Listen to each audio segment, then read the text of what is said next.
Welcome everyone to Eye of the Serpent Tarot for another pick a card reading. Today's reading is all about what past life most is impacting your karma and your life purpose and life path at the moment. And this, I think, I should say right up front, could be a reading that brings up challenges and issues, because when we're working through our life purpose and our karma, it's often the things that are tricky or challenging that we're most dealing with. We accelerate our development, our spiritual development, by going through challenges and problems to solve and so forth. So I think it's worth saying right at the beginning that there could be things that come up in this reading that are a little bit confronting, but it's all to the highest good, and certainly in connecting with Spirit for this, Spirit will always be looking towards your highest good.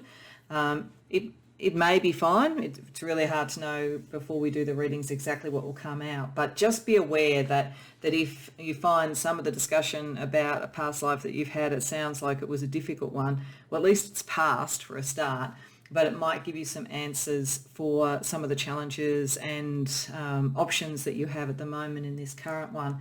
So I'm going to look at the nature of the past life, the sort of personality characteristics that you would have exhibited in that life as a result of both your own soul, your development, and also the circumstances that you found yourself in.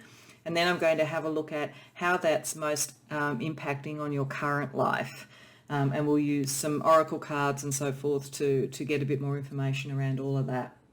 So as with most pick a card, or as with all pick a card readings, really the process is pretty simple. It's a matter of choosing between pile 1, 2, 3 or 4.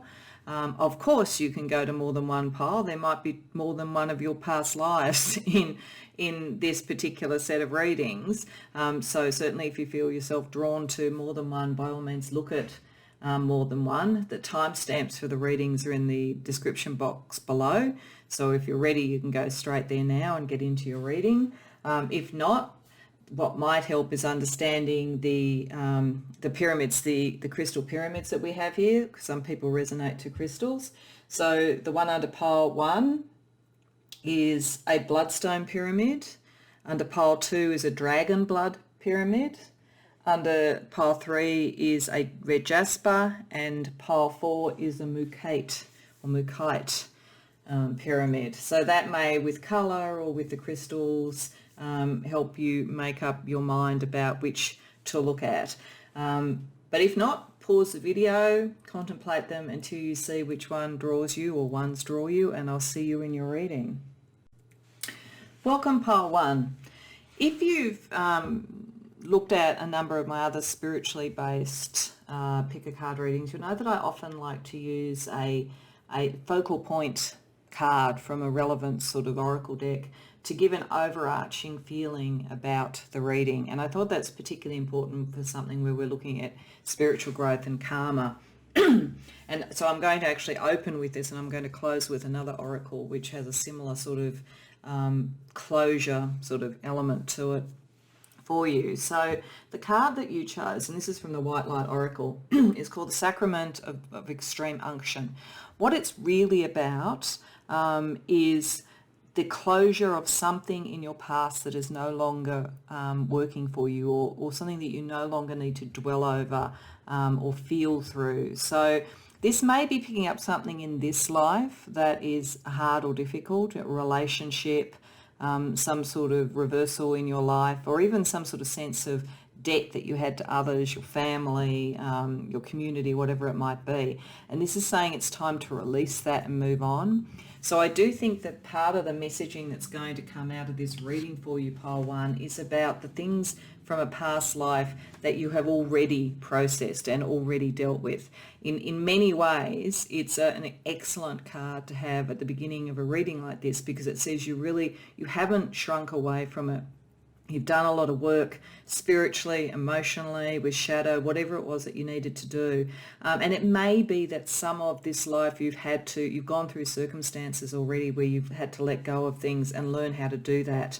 Possibly in this past life it was harder for you to do, or it may have been that that's where you learnt this talent. But there's something about that, and it's a spiritual closure and it's a spiritual cleansing. So I think for the purposes of a past life that is having impact on your current life. The good news is that even if we find some difficult messages in this, the overarching message that your spirit guides and your higher self want you to know is that you have done the sort of work you need for this, and it's time to understand it, let it go, put it in context. So I'm going to use one tarot pack to have a look at some of the circumstances of your past life. Things could come up around the type of life it was, the type of career you had, the social status that you had, culture, any of those things could come up. As it's for the collective, I'm going to try to keep it as broad as possible, but just to give you a sense about the type of life you went through that is relevant, the most recent relevant past life for you.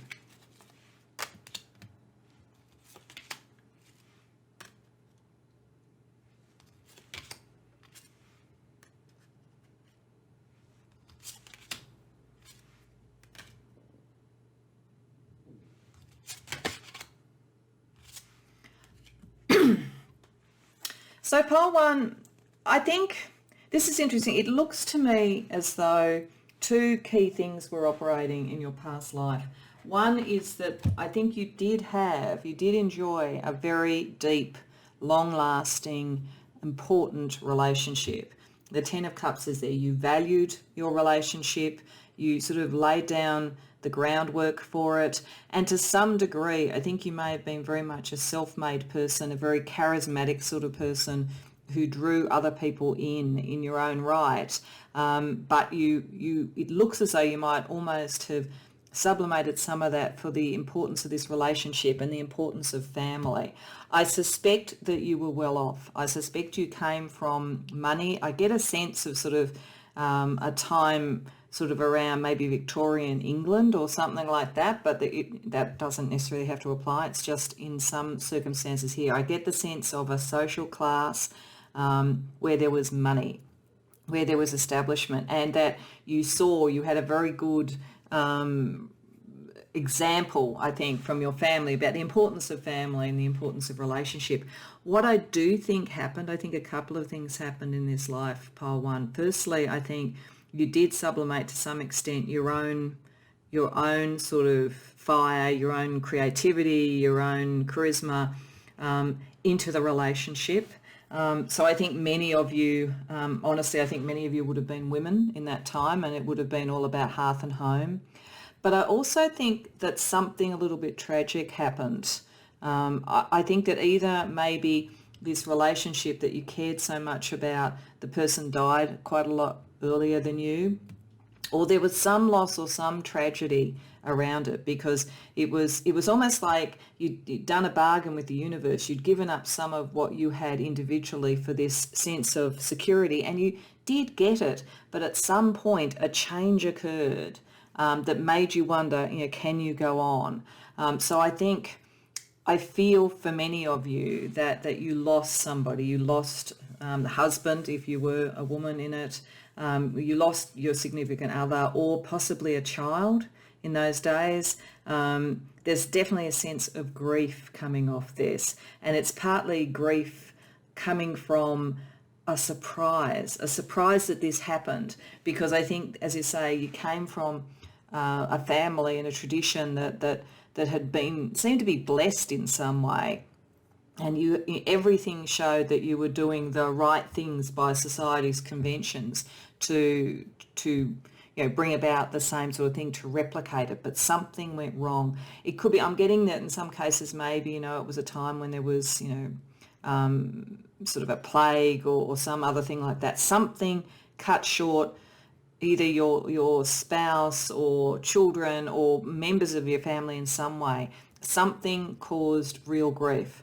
And there is a degree to which you didn't deal with that grief in that life. It was too shocking to you. You look like you disappeared within yourself to some extent. The energy, the fire of the Queen of Wands was reduced to the Nine of Wands. It was just getting by, just coping. I'm also getting that in some cases it could have been because of a war. You could have lost somebody because of a war. There's a sense almost of keeping the home fires burning, and then the husband doesn't come home. There's just a sense of a real shock to the system. And for some reason that kind of shock is reverberating into this life. You may in fact in this life find that you find it hard to settle down or commit. You may be very focused on, what do I need to do for myself? How do I make it in the world? Because when you've sort of relied on this more traditional side of things, something has gone wrong, but it's external, and it's great loss and it's great grief. And so yeah, I think that it's probably you're really focusing more on the Queen of Wands energy in this lifetime. And there's nothing wrong with that, Paula, and there's nothing wrong with developing yourself. But there was a kind of really good relationship. It was good. It was just the external world came in and took that from you. So there's a lesson, and that's probably why we got that white oracle card, that sense of it is time to let some of that go. And on some level you need to let go of a sense of disquiet you might have about relationships, or doubt that you might have about relationships. Because I think if you actually looked at your life and you looked at the people around you and you looked at potential partners, it's not that there's anything in any of those that would suggest something will go wrong, but there's a drumbeat in the back of your mind about something went wrong. And it doesn't even have to have been, as I say, in that kind of Victorian England or whatever, as I was sort of getting a sense. It could be quite ancient, but it's still the same sense in a more ancient culture. And I am getting that could be the case for some of you. It might have also been the extended family and the community and so forth, and something rocked the community. It could have been, you could have been in some sort of native indigenous community, and then colonialism came along and that kind of rocked everything. But you survived it, but as kind of a shadow of your former self, Pole One. You kind of went within yourself, really shocked, and I don't think in that lifetime you ever came out of that shock. So given that, that's quite a big trajectory to go through, to go from being very sure and very stable and very secure, so sure and stable and secure that you were quite prepared not to sort of pursue things on your own, that you saw it as the relationship, as family, as community, to then find that fate can deal such a harsh blow, and it was a harsh blow, can be quite dismaying. And I think you're carrying that through. But let's have a look what that means in terms of the personality aspects that might have been in play across a lifetime like that.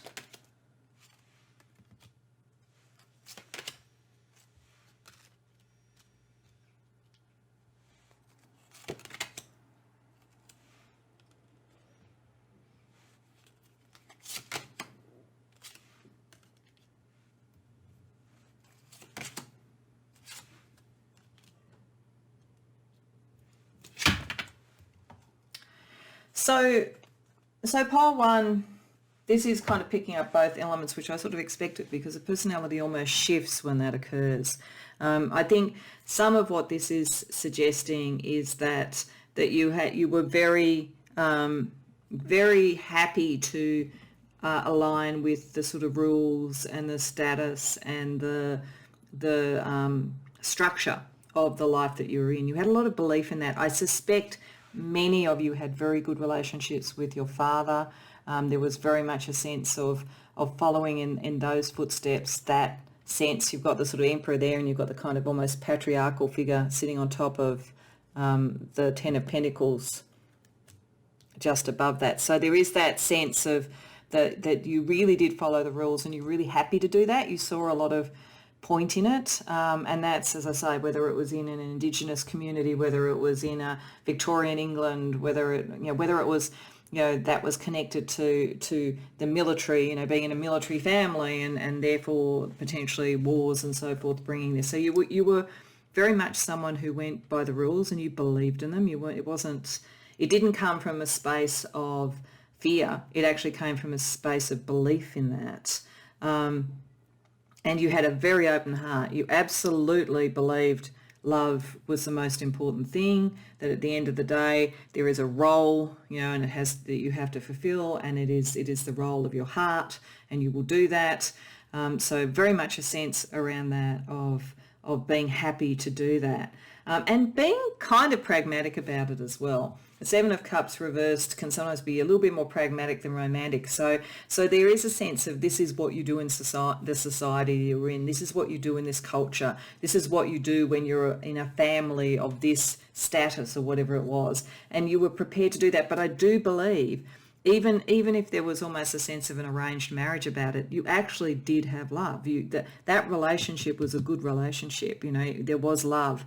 You had a good enough relationship within your family to not be just used politically, for instance, or just marry to the most suitable person in the society. But you were realistic enough about it, and you also knew to some degree you let go of some of your dreams to do that. But here's the tragedy coming up again. This is like something came along and it completely rocked your world. You were one person, and then after it, you were a completely other person. And I think for some of you, with the Ace of Coins reversed, it might have been a loss of a child. It might not have been. For some of you, I think it is the loss of a spouse through illness or through war or something like that. But I think for some of you, you lost a child. And that was like a calamity beyond anything that you could have expected, because you felt blessed and you felt that you were playing by all the rules and you were doing the right thing. And so the personality side of that's coming through is sort of someone who was very capable, very able to fit into society, realistic but still open-hearted, who then just had a shock. Like there is just a shock in this lifetime, and it's reverberating into this current lifetime now, which again is why I think that the sanction, the sacrament of extreme unction, card came up about letting this go. You need to let go that loss. It may very well be in this life that whoever you lost is with you in this life, and that might be part of it. And you might even have a sense somehow that you knew this person before in some form, and that you lost them. So there might be a sense of, will I lose them again? But with that original card, the answer is no. This is not going to repeat. You went through this process. You went through this major transformation. You came to understand that life, no matter how blessed, does have reversals. So now the thing is to step beyond that and say it equally doesn't mean there's always going to be reversals. So let's have a look at how it's particularly impacting your life at the moment. This imprint from a rather, at one point, beautiful and then tragic, and almost doubly tragic because of how beautiful it was before, life that you had before.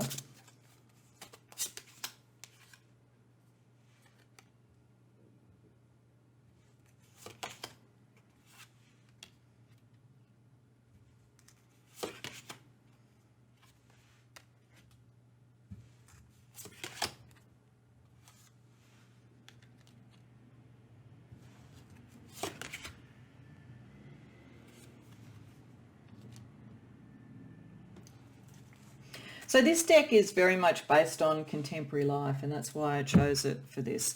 It's interesting that we get the Emperor again. So one of the things that you brought in from this past life, Pile 1, is a continued belief in the structures of life, of society, of organisations. It didn't rock your sense that somehow there is a natural order to society. That there are rules to follow, and that there are particular prescribed pathways. The interesting thing is I get the sense that some of my Pile 1 people, as a result of this, you've still got a sense of romance. You haven't cut that off, and you haven't cut off relationships around you. But with this Prince of Wands, they call it the journalist in this particular pack. The energy that you have when you combine these two things together, I feel as though you have taken on a bit of a detached view to life. Like you're looking at and analysing life, and possibly working out how to position yourself, and really focused on that side of things, even though there is still this side of you that wants love and wants a relationship. You may even sublimate some of that into creativity rather than a relationship. I think for some of you there's a hesitancy about committing fully to a relationship, because there's a sense that once you do that, it's almost like asking the universe to send you an issue. And you want to come at it, you know on some level that your own attitudes and ideas are trapping you in some way, your own fears around this, and you know it because we've got it reversed. And we also know that you know it because of that first card, that whatever this fear is not really pertaining to the current situations that you're in and the life that you're in. It's a residual thing from this loss before. But you do wonder whether you have to sacrifice something, like whether there's a bargain. There's a sense almost that you've taken from this pile one that there's always a bargain in life, and that's part of the rules, and it's part of the rules you didn't understand before, but now you kind of step back from just action and you're a bit more considered about it, and you're looking at the world and you're considering how power operates in the world and how good fortune operates in the world. And you have this sense of, I will be prepared to shift and move when I need to. In fact, I'm always going to find the open door. I'll always find the open door when I need to get out. So I'll follow the rules, but I know I'll sense it on the wind and I'll get out before it traps me. And that's all about feeling trapped from this lifetime before. So let's have a look at, I think we've already got a pretty good idea of what this life was like, but I'm going to put out a few fortune cards as though your higher self was reading the fortune of that life, so that you get just a little bit more information. Because I think what this is saying is that in that life you sublimated who you could be, your career, whatever it might have been, for any number of reasons, possibly because of the culture that you're in at the time, into love. It was true love, and then you lost it, or you lost something, a child or something very important to it, and that devastated your world. So this time around, you're not going to necessarily sublimate anything, thank you very much. You're going to really work out what the world's about, and you're not going to take the risks. You'll work out when you need to sacrifice things and when you need to move on. So let's have a look at the fortune cards.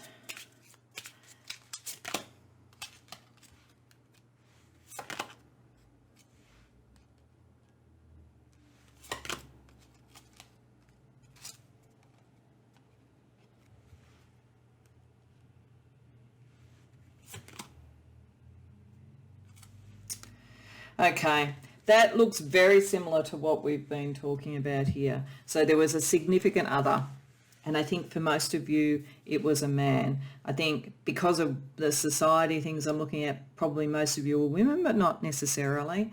But there's a male energy around this in any case, whatever gender you were at the time. And there is a kind of a death or an issue, like an ending. And it's got to do, I think with most of you, it was probably your other half that you lost, but this is also potentially around children. So it's possible that one of the things that could have happened here is if you lost your spouse and you had a child, that you saw that as reducing what the child could have in some way. It might not have been a loss of a child, but for some of you it is. I think that this is saying that some who came to pile one, the tragedy was losing a child. For others it was losing a spouse. But in both cases the issue was around the shock from being in something that was really good and seeing how just in a heartbeat it can shift. And so you're much more careful about things now as a result of it. So I'm going to throw out a few astrology cards just to get a little bit more sense about your personality and your sort of life path then, and also what that could be putting into play for this life, pile one.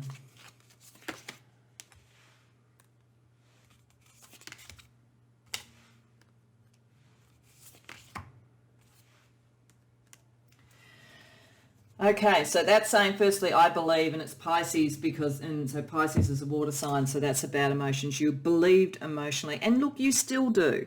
Like pile one, I don't want to suggest that you've come out of this and you just won't believe in love again, because you did have love, and I think it's not that you don't believe in, it's whether or not you can have the good fortune to keep it forever. But again, remember that first card that you got. This is shifting out, this energy is shifting out. So even listening to this reading, I think will help you shift it out to have an understanding of where that's coming from, and it has to do with past issues, not current issues.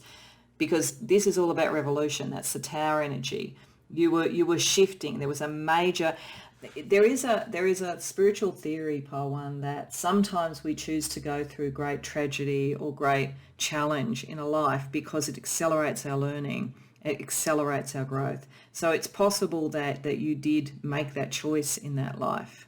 You made a choice to go through that, but the imprint of it is sticking with you beyond the revolution, and it's sticking to your spirit. But the sun is there. It's meant to be. You're meant to be heading towards something new. The sun in your astrology chart, the sign that your sun is in, is actually what you're building into, what you're growing into, rather than what you're necessarily born with. People get that confused. So whatever your sun sign is in this lifetime, Pile One, grow towards the positive energy of that. Believe that the main revolution is done, because it is.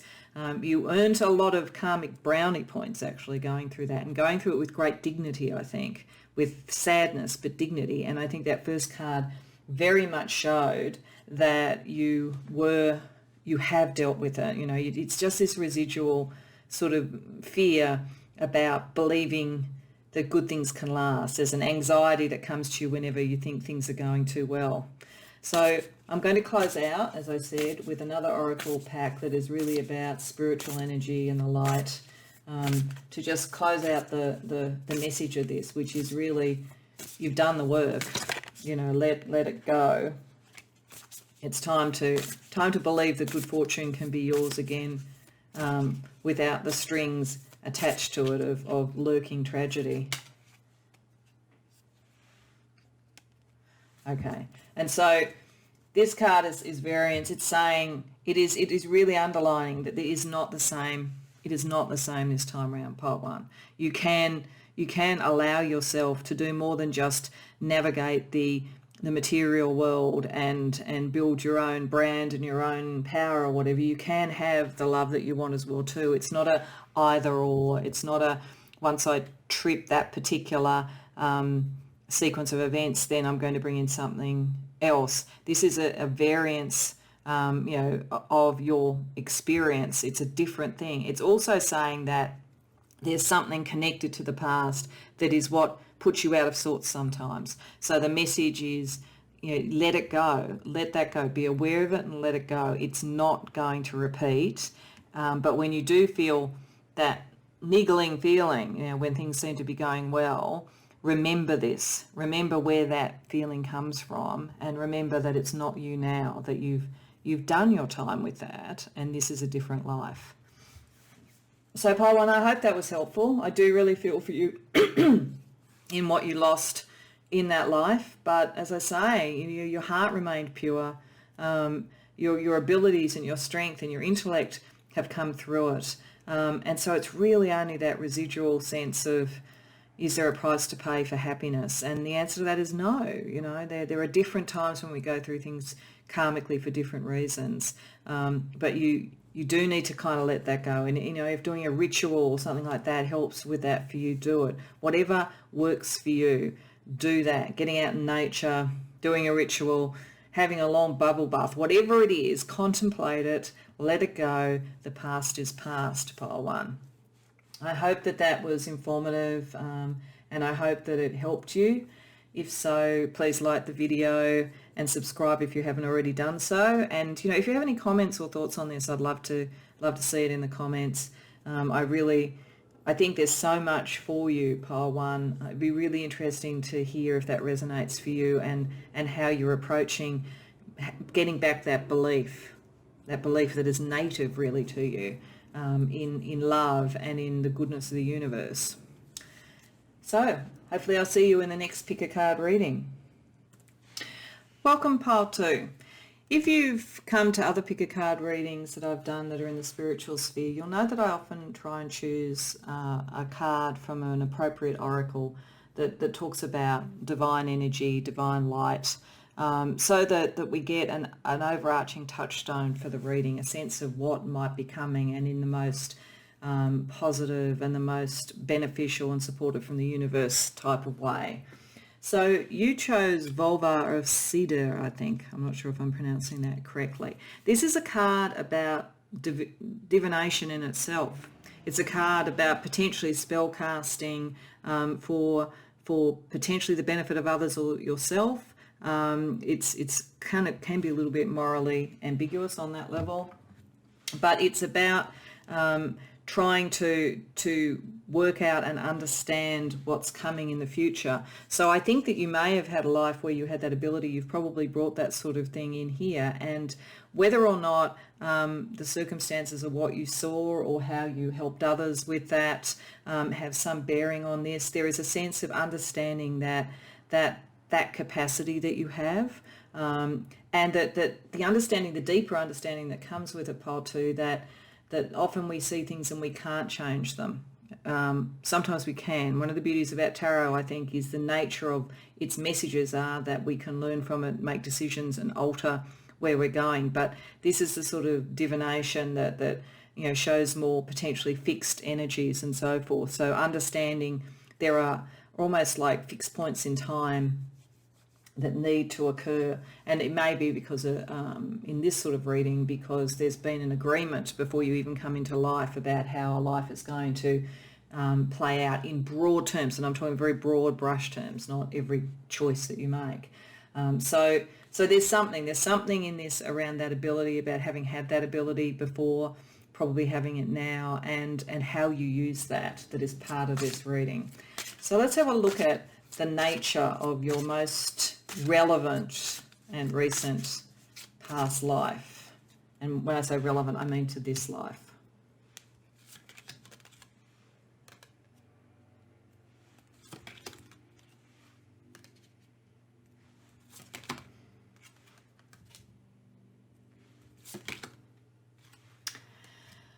Okay.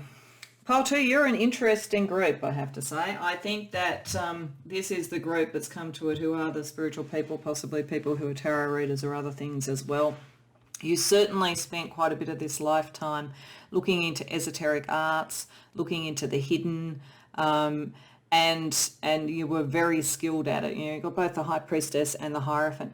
You may, in fact, have led almost a bit of a double life. You might have been someone who was well connected to the church or some much more established practice within your community, but at the same time you dealt with the esoteric or the other arts. You might have been in an environment where you had to show this face and hide this face. I'm not saying it's Salem, and the witch trials and all that kind of thing, but there's that sort of sense of potentially having had this capacity, but it was behind closed doors. It could have been in particular levels of society. If you were in Edwardian or Victorian England, for instance, you might have been someone who could run seances and spiritualism and that kind of thing. There's that sort of energy, but it could be in any time. I just think, though, it's in a time where conventional religion meant that you had to keep some of this to yourself. I do think that you might have been attacked for it in certain circumstances with the Ten of Swords there. You might have had to pay for it with your reputation or in some other way. And if you were trying to establish yourself in a material way with it, I don't think that fully worked. That's more in your home. There was a real sense that you were established at home and probably more in society and so forth, and that you really had to rely on that. And I mean, you enjoyed it. It wasn't bad. It doesn't look like your home life was bad, but there was definitely a sense of hiding this capacity. I suspect, Pile 2, that you had this ability for many lifetimes, and it might have even been in the lineage of your family as well too, with the Four of Wands there. But you either really worried all the time that there was going to be a major price to pay, or there was a price that you paid at some point in your life for following that. And whether that, the worst case scenario I can see with this potentially is that in doing it, it broke up a happy family, maybe you lost contact with a child or something like that with the Ace of Pentacles reversed. But you have learnt a fairly tricky lesson about the esoteric versus the conventional religion, but you have a very good understanding of both. I think you were highly educated, Pile 2. You came from money, I'd say, and a very, very well educated, very part of the upper echelon of whatever society you were in. but you had this ability, and you probably had it from childhood. You know, in the sense that we look like we've got children playing at the top of the house there.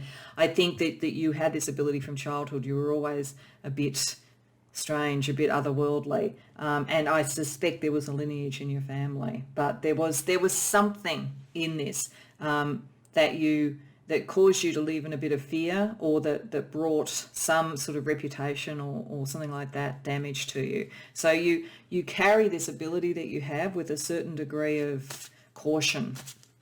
So let's have a look at what sort of personality you are manifesting in this life, pile 2.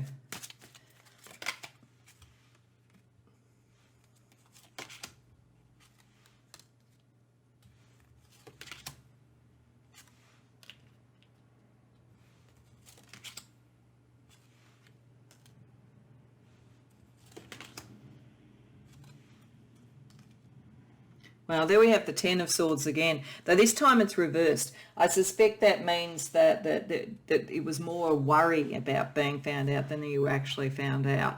That sort of like by the time your life was sort of done, you realised you kind of managed to keep that hidden. I think one of the ways that you did it, pile 2, is it looks to me like you might have sublimated some of it into the healing arts in some way. Very earthy, very, very around healing, and the King of Cups energy can be around that very empathic healing energy as well too. I think that you also may have been male. I get a sense that maybe you were male, and that might have also been what was sort of felt strange about it, because this sort of feels a bit witchy, but in actual fact, in the sense of like the way that we classically think of witches as women. But I think you may have been male, but you might have had, maybe you were like a doctor or something like that, but you used some of this energy that way. But there is a sense of masculine energy around it, because you've got both the King of Cups and the Knight of Cups. I think you were also incredibly sort of romantic and like very, very good at the sort of social niceties. Like you knew, even though you worried about it all the time, pile 2, you knew how to hide this side of you, and you knew how to use it both for maybe some sort of healing work or medicine or something along those lines. But you knew how to use it that way, but also kind of hide it.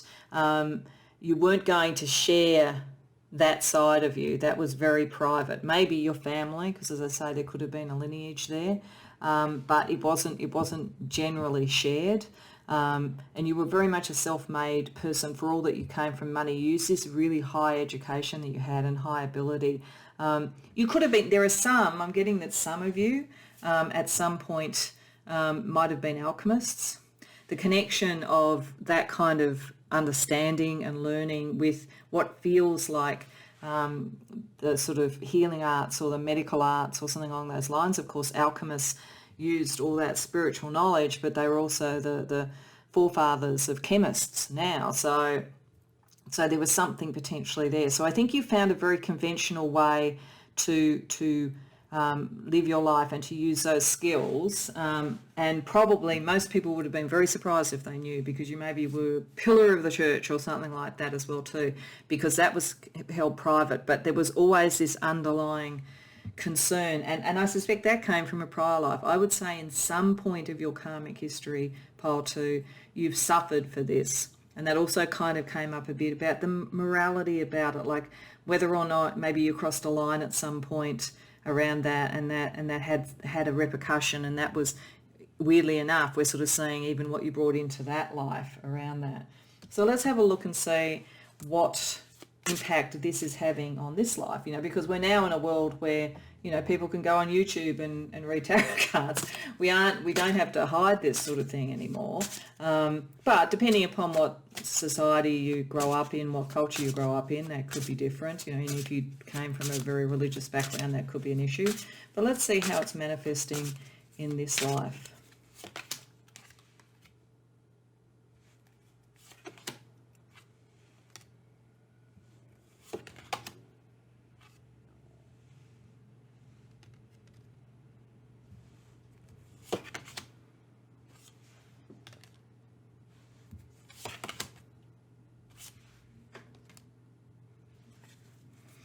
Okay, so pile 3, you're a bit of a secret keeper. I think that you know, whether or not you may not be keeping a secret that you have this ability now, but you're a secret keeper. I can see a lot of my pile 3 as people who do stuff like this, who read cards for people, or who use some of those things maybe even in a therapeutic practice or something like that. You draw out the secrets, but you also keep the secrets. But having said that, one of the challenges that you're having is balancing your own emotions around it. You might be highly empathic this time around, I think. I mean, not that you necessarily weren't before, but there is a sense of like finding it hard to fully deal with the energy that's coming into you and the secrets that are coming into you. That might even be triggering some of this, because for some of you, I think you probably do this sort of thing or something like it for people who are very well known. I think, again, you have societal connections, monetary connections, and so there may be a feeling a little bit about the risk is different, but there's still a risk, and this time it's what you know about other people, and it might create in you at the moment a kind of a push-pull about whether you really want to go forward and do this. You enjoy it, and you enjoy the fact that you were able to be more open about it, I think, you know, be true to yourself, and some of it you're taking out in communication, you know, what you're seeing and understanding to try and bring real social change in the world. Possibly, again, because there's this sense, even if it wasn't this most recent life, in some life, your difference on this level, just being different on this level, has cost something, and it shouldn't, and you know it shouldn't. And you know, you understand all the polite side of society, but you also understand its shadow. So there's a side of you that really wants to change the world a bit. Pile 2, and that can sometimes create some tension with others, can make it hard to fully bring things to completion. It's like this time around, before you knew a lot and you couldn't speak about it, so you put it through conventional things. Now you know a lot, you can't speak about it for a different reason. So I think it's picking up all that kind of moral greyness that was in that first card around what do you do with these sort of skills? What do you do with that kind of sight?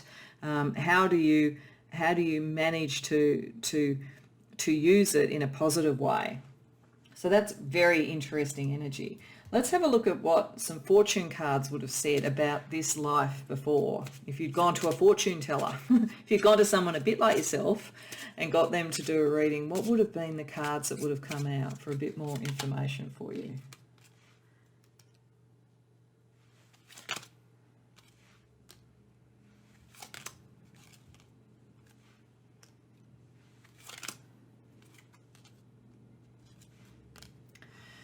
Okay, so I think the fortune teller would have said to you that overall you have a fairly blessed life. Whatever happens, even if you're worried about things, they will be okay. But there will be some tension somewhere. There'll be potential for arguments somewhere, maybe even within your own family because of what you want to do, or maybe within your profession because you had a different way of looking at things. And at times that will have slowed down any progress you might have done. On the other hand, you wouldn't have walked away from it. You're very anchored in what you were doing. I think you did find, as I say, maybe through being, you know, an alchemist or a doctor or a healer or something like that, you found a way to use those skills in a societally acceptable manner, but there was some inner conflict around that, and there was a feeling that you weren't fully realizing it, even though overall your life was fortunate and you stayed where you were. You didn't have this sense of, I've got to run away and do something different. Let's have a look at some of the astrology energy that was around you in this life. My pile 2.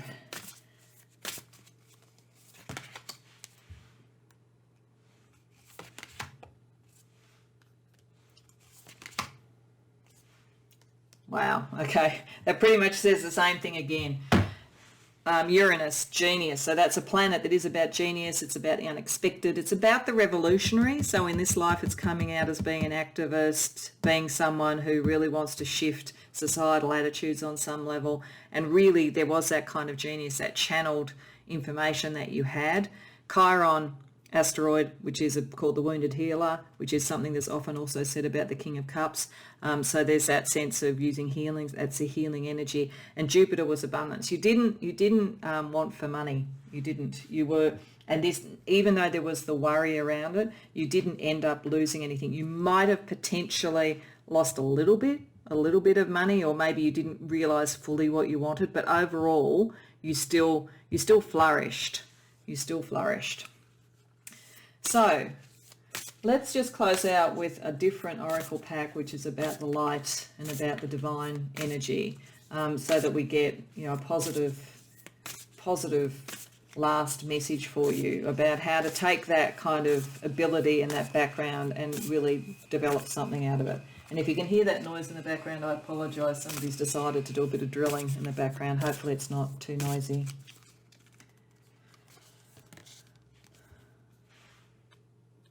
Soul family. So I think what that's saying to you is that maybe one of the things about this life, I mean, you might have had generational ability here, and that might have been part of it, but you might have felt, and in this life you might feel quite alone, like you have this ability, but you kind of are shouldering all these secrets and all this emotional energy on your own. This is saying reach out spiritually to your soul family. There are others who are like you. That's partly where the happiness can come from, I think, from finding your kind, and in a environment now where it's more open for your sort of ability. And you may well find it through your communication. Princess of Swords is sometimes online communication, electrical communication on one level or another, or the social energy that's around this particular card is the connection to your soul family, because it's okay. It's okay for all the witches and warlocks and spiritualists and mediums to come out of the shadows now. We're in a different world. And so this is saying you can connect with that. And that's part of, collectively, that's probably also how you can also help each other around that moral ambiguity that comes from having this sort of ability, so that you always stay on a karmic path that's good for you. So Pile 2, I hope that resonates for you. I definitely think you are the group, so far anyway, that I've read for that have brought in this type of ability, and you will continue to manifest it in one way or another. So I hope that this has shown that we're in a better world now, and some of the fears can be let go of, but there is a different thing now, which is carrying a lot of secrets for people. So reach out to others who can help you. Obviously you can't talk about what you've been told confidentially, but you can get that support from others who are dealing with the same sort of thing. So if that resonated, please like the video and subscribe if you haven't already. And, if there's sort of anything around this that sparked any thoughts, I'd love to hear from you in the comments to see if you feel like, yes, that's me, and I can see that that's the case. It would be really interesting to see what's resonated for you. And hopefully I'll see you in the next Pick a Card reading. Welcome, Pile 3, to your reading. So I want to commence the reading using the White Light Oracle. I do this quite often for spiritual readings because I think it's an oracle that particularly gives a loving and a supportive and a divine blessing over a reading, and can give you an overarching message for what the reading is about and what we're going to be exploring. You have the Alabaster Tablet of Layla. Layla is a divine feminine energy. It's a very nurturing energy, a warm and compassionate energy, the divine feminine in all the senses that you would think of. It watches over things like conceptions and birth and so forth. So any of you that are in that sort of situation at the moment, then there may be something very karmic about the child that's coming into being and connecting with you. Or even if you're helping, others with that, or being a godparent or something like that, there may be something like that. The other thing too is that alabaster is a guarding energy and a supporting energy. Sometimes when people get this, major transitions are coming in their lives that are for their highest good. And so Layla and the alabaster energy are there to support you through that. So you may be going through that quite apart from this reading. You might be going through some major changes in life, but know that you are being watched over and know that they're for the good. But this may also show some particular energies around the life that is now so relevant to your karma currently. So let's get into having a look at the sort of energy that was around this karmically relevant life.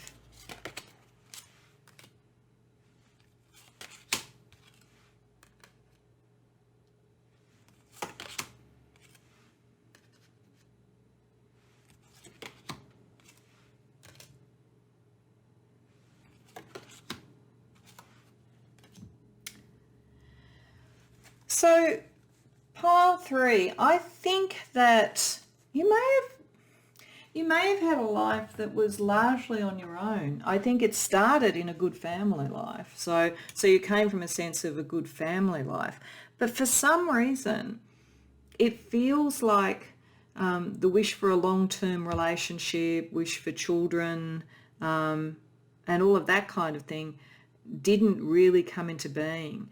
It could have been, I have to say, I get a sense for some of you that it might have been about health. You may not have been that strong physically, with the Ace of Pentacles reversed and also with the Four of Swords. You also might have been leading a life that was, because of spiritual reasons, quite secluded or isolated. I mean, there's a sense here that you could have been, a priest or a nun or something along those lines. Particularly with the King of Cups reversed, there's a sense of emotional energy being directed to others rather than to one's own self-fulfillment.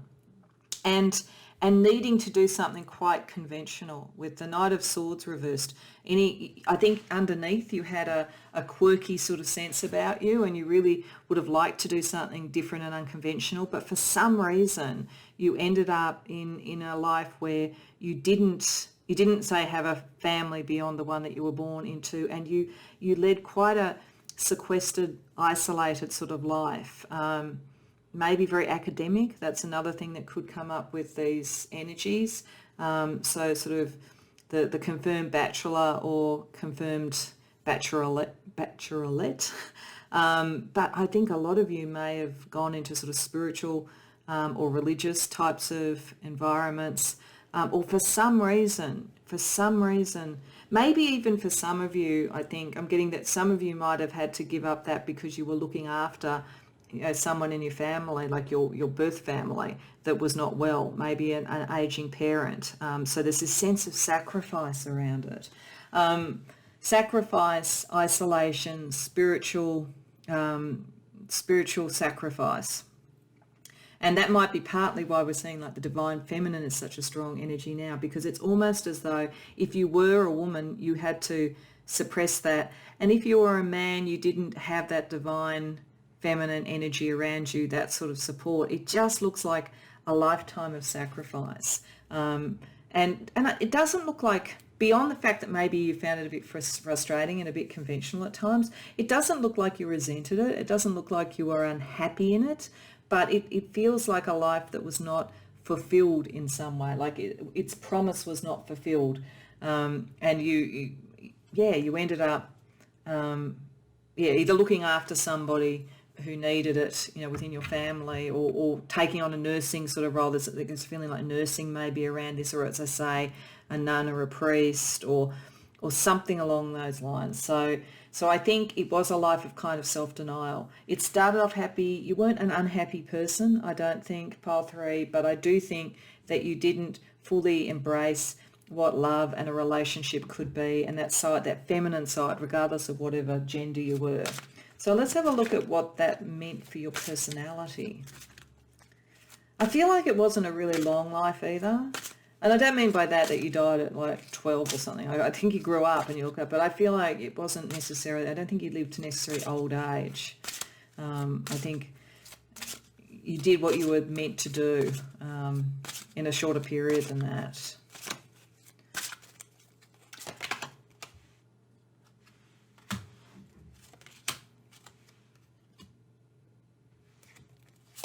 So just looking at personal characteristics.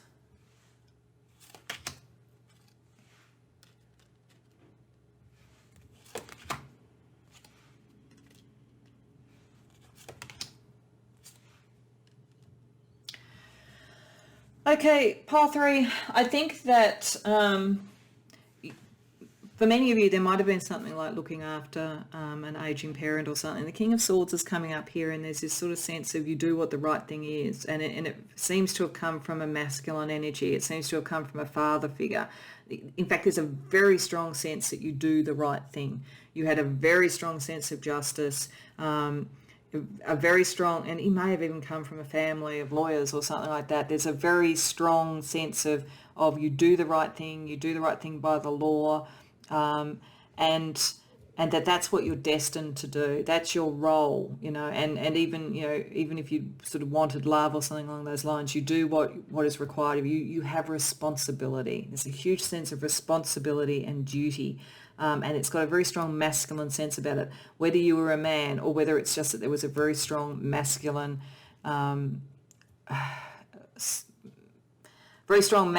guidance, I guess. I'm trying to find the right word around it. I do think a very strong relationship with the father, and possibly looking after the father in their old age there. You did very much align with this male energy, with this way of thinking. Like, it was very, maybe some of you were men and you actually went to war or something like that as well, and that's why I get the sense that in some cases there was a shortened life. That's another sense where maybe there wasn't, the family that you came from was great, but you didn't have a family of your own. So it's another sense I'm getting now looking at that card, that there could have been that sense of, this is the duty for king and country, that kind of feeling around it. So, and this is what we do, this is the right thing to do, and everything is balanced and destined and going in that direction. But with the Seven of Swords reversed, somewhere in you there was an understanding that you'd almost been not tricked into the situation. Oh, excuse me for a second. I'm so sorry, Pile 3. That was a delivery arriving, so that was a rather loud blast of my intercom you would have just heard. But now with the magic of video, I'm back again. So I was just starting to say around the Seven of Swords that not so much that you felt that you were tricked into anything, but I do think that you felt that you were to some degree shortchanged.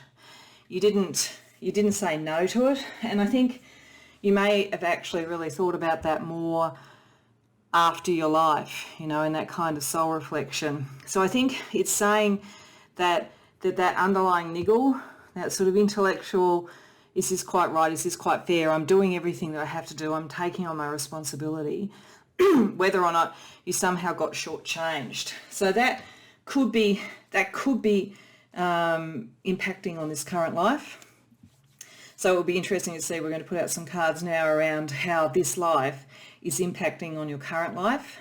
But I really think a large chunk of it was that very strong sense of either very male responsibility in a kind of military kind of sense or something like that, or a life of renunciation in some way that didn't allow you to explore the feminine side of things, the love nature side of things.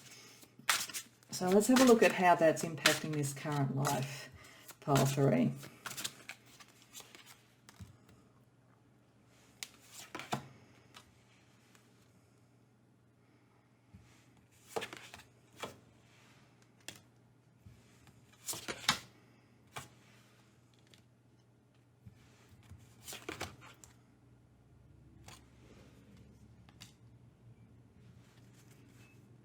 So I think part of it, there is a risk for you at the moment of taking the same energy but manifesting it sort of on the female side, so that divine feminine or whatever, because we've got the Queen of Discs or Queen of Pentacles reversed, and in this particular pack they call that figure the matriarch. So it's almost like this time around I think most of my Pile 3 people will be women.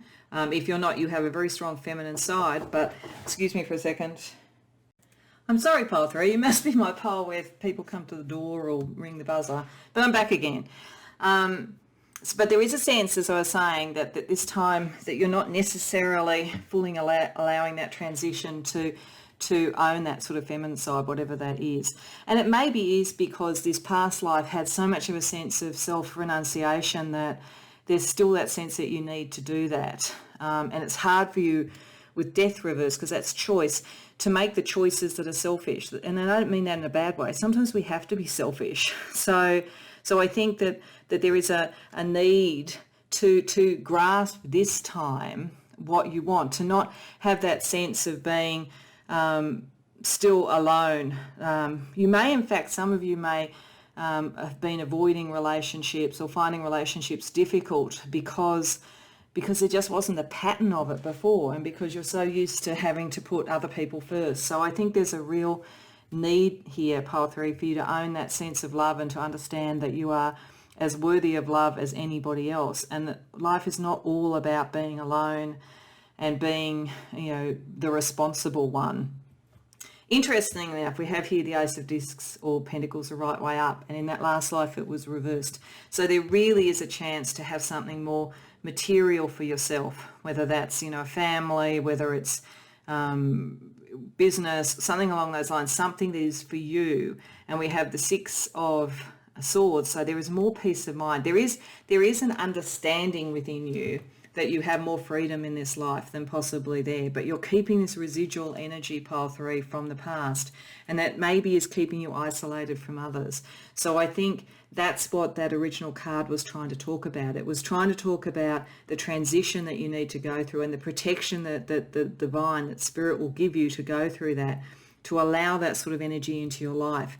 Because the answer is not to always be alone and just about duty. The answer is to have a full life and to allow that divine feminine energy in. So I'm going to look at some fortune cards, like classic fortune cards, so that if you had gone to a fortune teller for this particular form of life, what they might have said to you. So we're going to put out a few cards to see what your overall fortune was in that life.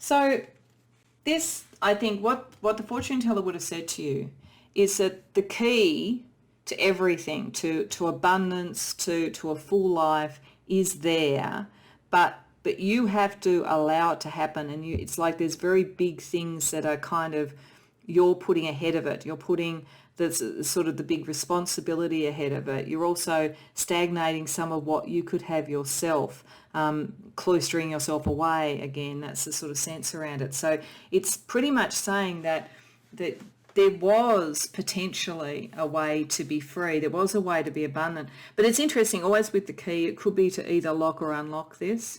And I think what it was probably picking up is because of those big responsibilities that you felt that you had, and because I think you didn't have a long life, to be honest, you probably didn't free yourself. So I think that's what that energy is saying.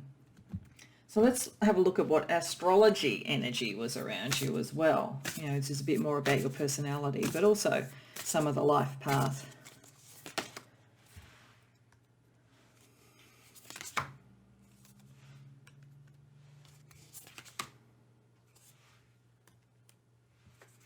Okay, so the 7th house very much made relationships around you important, but I suspect they were relationships that were, with family or with your, whatever your vocation or your, I think for many of you, you're kind of religious or practice or potentially military practice, depending upon what life it was for each of my pile 3, really took over that. And there was a lot of, I think for many of you, there was something military, to be frank, and it was very male energy. That Mars is coming through again. You didn't feel like you had a lot of choices. You felt like you had a lot of responsibility. It is saying, one, that you were a good communicator, but that possibly that wasn't enough to deal with that force. It might also be saying that the key now is about communicating better what you want, so that you can have that fuller life. So I'm going to close pile 3 with another oracle card from a similar oracle to the white light, but it's a different oracle, and it's to close with that positive message from the divine. I'm asking for a message from the divine to close this out so that you can use this information to your best benefit.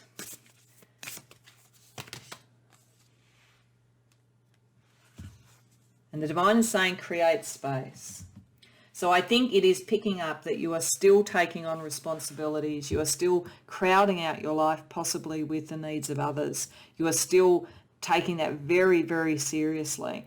But you need to create the space for the Ace of Discs to come into full flowering, the space for that clearer sense of your mind now, and the space to allow in love. Because I do think that you have, for whatever reason, almost felt like that's not for you, that's not part of it. But remember, that first card was saying that's exactly what this life is meant to be about. You're not meant to recreate this last life. You went through a life, I think, of renunciation, of self-sacrifice. This life is not meant to be about that for you. It's meant to be much more full, but you've got to create the space to allow that to happen. Pile 3, I hope that makes sense to you. It wasn't an easy life. You're a wonderful human being, I have to say, for the fact that you would do so much in terms of responsibility and care for others. But this life, care for yourself as well, because love is meant to be in your life in many and myriad ways, but you've got to allow it to happen. So I hope that resonated for you and made sense, and I hope it had some good or helpful advice for you. If so, please like the video and subscribe if you haven't already done so. And if you have any comments or thoughts about this, I'd be fascinated to see if it resonates, if you feel like you could relate to and understand that as being a life and how that pattern could be affecting you now. Please comment below. It would be really interesting to hear, and hopefully I'll see you in the next pick a card reading. Welcome, Pile 4. Just before I start, I want to apologise in advance if you can hear that sort of drilling in the background. There's sort of on and off drilling going on outside, but hopefully it's not loud enough to disturb this too much. So what I've done with this reading, as I often do with spiritual readings, is I've used the White Light Oracle as a opening card, a kind of overarching message for this, and also a sort of blessing and a gift from the divine to look over anything that we might be looking at in terms of a spiritual reading. The card that you chose was Garuda Supana. Garuda is the eagle, is the capacity to get above things, to see things from an aerial view, to see things with objectivity, and to rise above the pettiness of ego and competition and all those sort of issues. So it's a highly protective energy. It does suggest potentially that in this relevant karmic life, and possibly even in this life, that maybe there have been issues that had to be dealt with like that there was complexities of relationship or of game playing or even of egos and power and so forth that needed to be dealt with. But this is a powerful warrior spirit, a powerful objective spirit. So for that to be looking over you and for that to be part of the energy of your past life, you may very well have been someone who got that higher view and was able to deal with some of the more petty issues in life. So it'll be interesting to see what comes out for the past life. But in this life, this also applies. So to whatever degree you might be carrying karma from those sorts of conflicts into this life, Garuda Supana is giving you that support to deal with that. So let's have a look at some cards to describe this life.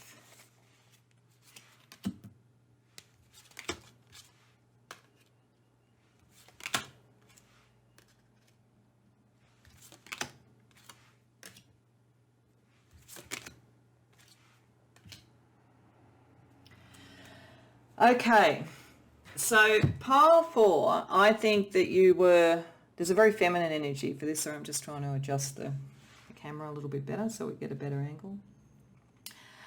There's a very feminine energy around this. I suspect that you were a female or had a very strong feminine aspect to you.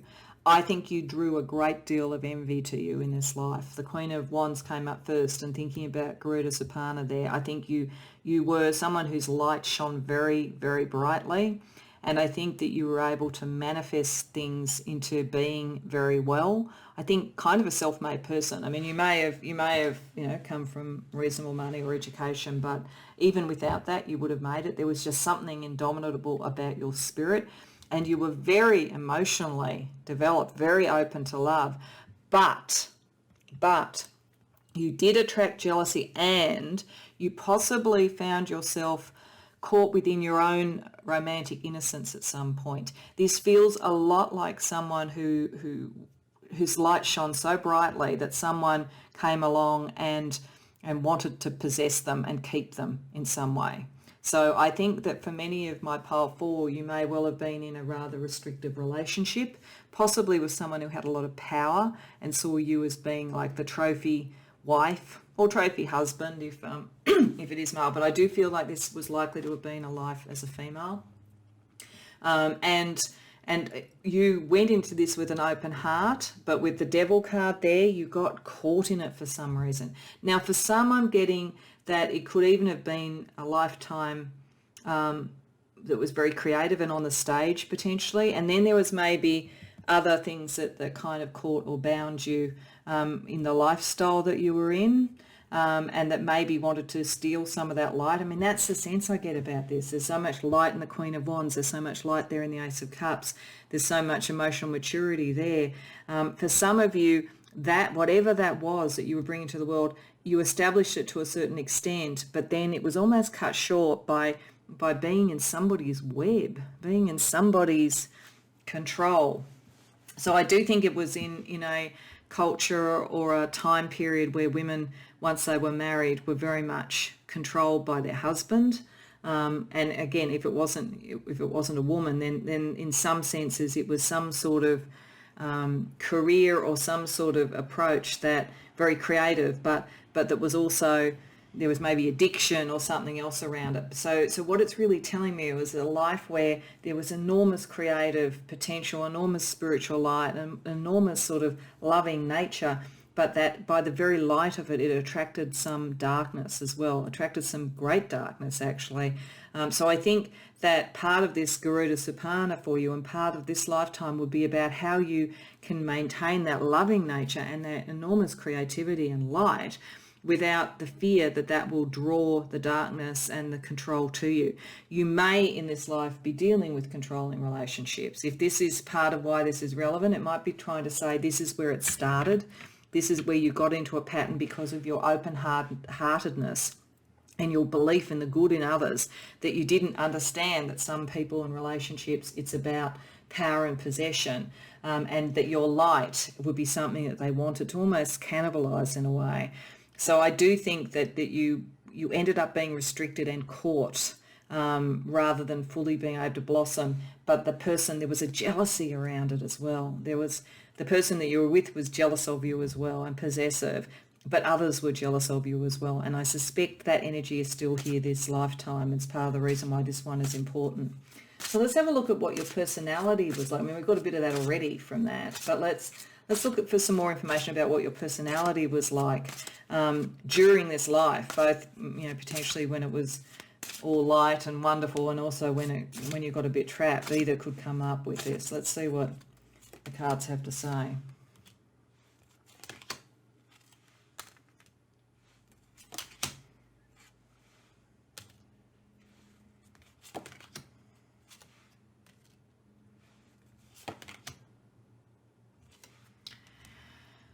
Okay, so this very much shows that you valued, because of your open heart, I think, you valued things like family. You were very much likely to be a mother, a parent at the very least, but I do think most of you were women in this lifetime. So I think you were very much a mother, very much in a long-standing, I think you were potentially trapped by this person, but you didn't leave them. You stayed with them. I mean, you endured whatever it was. There was a part of you where some of that emotional light died, where you almost changed it into spiritual love, love for whatever religion you were with the divine or something along those lines, because I don't think that you were feeling a great deal of love for your partner or love from them potentially. You might have initially, but this was much more about control. And so your emotional commitment to this person did not last, but it did not mean you went. You would have liked to have. You really wanted the freedom to go back to that sort of innocence, but it's the thing about innocence, once it's lost, it's lost. So you took your role very seriously. You dreamt of freedom. I suspect your partner was not particularly faithful, but I don't think that emotionally hurt you that much. I think it hurt you much more to realise how controlling they were over you. Very controlling over finances. Like, you really did not get to have any say in that. And I get the sense, like that character there, writing out everything, seeing what you spent on anything and so forth. There was a real sense of controlling you and controlling your light. And so I think that some of it became spiritual to you. You saw this as, your lot in life, but spiritually, like to be able to let go of what might have been the sort of what appeared to be glittering prizes, and the fact that you did this for love and love wasn't there, but you will endure it, you will see it through. So there's probably a sense here in this life too around, what's the cost of relationship, and what's the cost of, giving up freedom, because there's a freedom wish here. So let's have a look at how it's manifesting into this life for you, pile 4.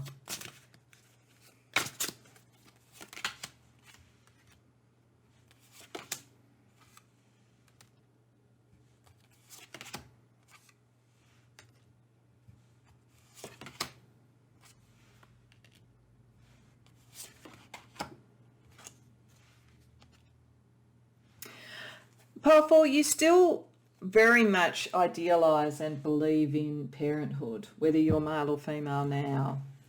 That you very much believe in that, and that nurturing thing. That did give you some joy. And there was some escape psychologically into raising your child, and that connects to that as well too. Like the raising of a child became something that was beautiful to you, and it has remained beautiful to you. So whether you have children now, or whether you wish to have children in the future potentially, or even just children of friends, there is that has followed through. The joy that you had, by the looks of things, in that life, once you were kind of trapped in this relationship, was around the joy of children, the joy of motherhood, or joy of parenthood. I don't know though. I think that many of my pile 4 at the moment maybe don't have children yet, because the 7 of Cups is there. So it's sort of like, is it a dream that you're going to go for or not? Like what is your dream now? I think you also have a sense, because of the nature, this is a pack of cards that's based on the Thoth system.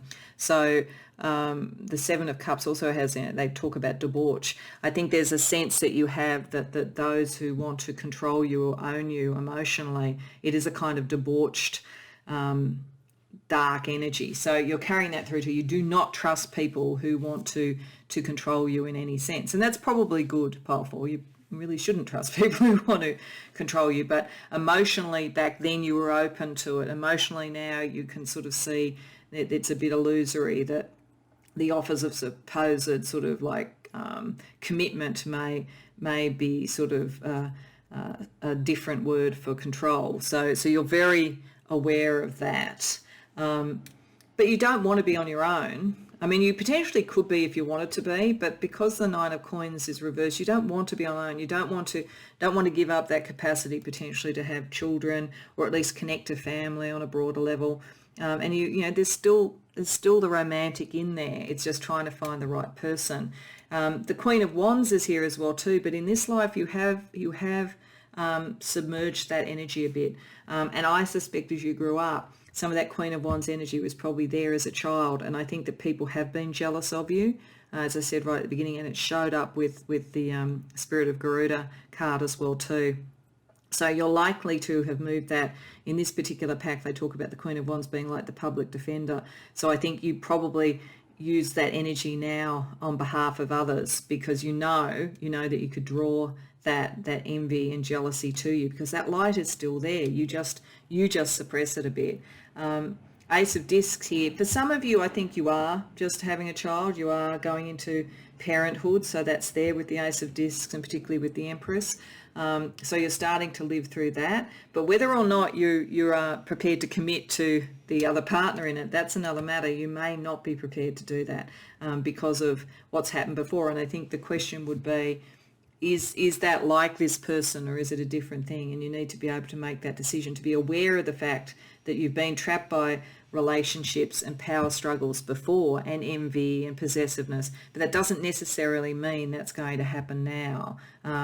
You can potentially still be with someone. You don't have to be on your own, but it is the other side of the loss of innocence. Like I said, when you lose innocence, it's gone, and it's gone forever. But equally, wisdom comes with that. So you do have the wisdom to look at that. So I think that this life is important, because it was where you learnt patterns of when you're too open-hearted and innocent, you can get trapped by people whose intentions are not good, and you can draw a lot of jealousy and envy to you. I don't have a sense you would have had much support around you. I think a lot of other women would have been jealous of you. And so you wouldn't necessarily have had that support. So you very much come into this life thinking that you're the nurturing power, and you'll stand on your own 2 feet, and you'll make your life for you, and you'll help others. You don't necessarily expect others to help you, but sometimes you just need to accept that's not necessarily this lifetime repeating, and you might be cheating yourself out of something, a good relationship, and even your own light really coming out. So it's an important thing to be aware of, pile 4. I'm going to throw out some fortune cards as though I was a fortune teller back in this life telling you what your fortune is, just to give a little bit more information around what appears to be the theme of this past life.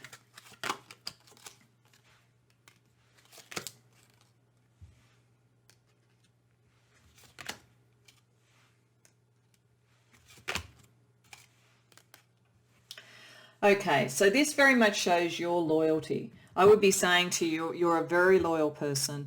It's possible that your relationship around you is more like a friendship than passion. You wanted love, but possibly you took on responsibility instead. You're very committed to what you do.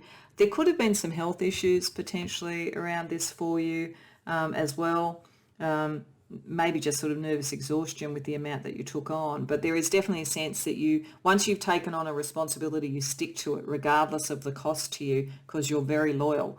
And probably in those days you would have said that was a very, very good thing for a woman in society, etc. In this life, you'd say, have you got that balance right? And are you getting emotional support back? So I'm going to look at some astrology energy around this for you as well, to sort of get a little bit more sense of the life and the energy into this life, whatever the divine thinks is good for you to know about this life for the purposes of your current life.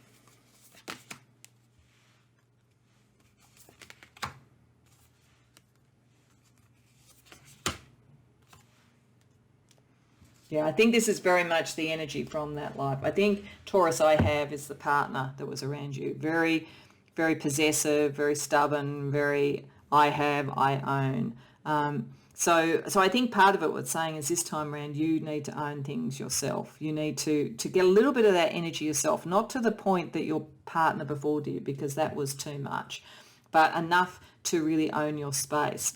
And not to get stuck in routine. You got stuck in routine.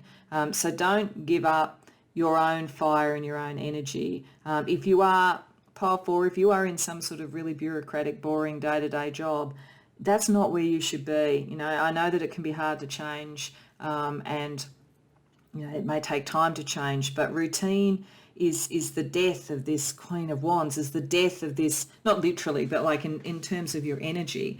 It's just not where you're meant to be.